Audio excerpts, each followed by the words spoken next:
সিনেমার যারা সুপারস্টার তারা কখনো অন্য দলে অন্য নেতা বা নেত্রীর অধীনে রাজনীতি করেননি। প্রথমে কুণাল ঘোষ ধুয়ে রাখলেন দেবকে, এখন শিক্ষামন্ত্রী ব্রত বসু। মানে এরা তো চটি চাটাই, কিন্তু সুপারস্টার দেব তিনিও যে এত চটি চাটা হবেন এটা আমাদের ধারণা ছিল না। আপনারা দেখুন পুরো ভিডিও।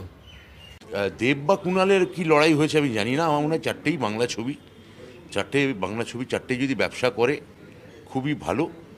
আর বাকিটা যেটা রাজনৈতিক অ্যাঙ্গেল আছে, সিনেমার যারা সুপারস্টার তারা কখনো অন্য দলে অন্য নেতা বা নেত্রীর অধীনে রাজনীতি করেননি। বুঝতে পেরেছেন? সেটা কমল হাসানও হতে পারে, চিরঞ্জীবী হতে পারে, হালে এই যে তামিলনাড়ু কি যেন বিজয়, সেও হতে পারে। যে সত্যিকারের সুপারস্টার সে নিজের দল গড়বে। সুপারস্টার কখনো যদি সুপারস্টার হয়, সত্যি সুপারস্টার হয়, তার অধীনে থেকে দল করবে না। তাহলে তৃণমূল কংগ্রেসে যদি কেউ সুপারস্টার থাকে তার নাম মমতা ব্যানার্জি, স্টার যদি কেউ থাকে তার নাম অভিষেক ব্যানার্জি।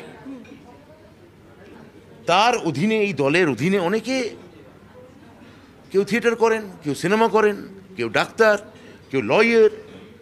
আমি এইটুকু বলতে পারি, আমাকে পরশু দিনই সিএম ফোন করেছেন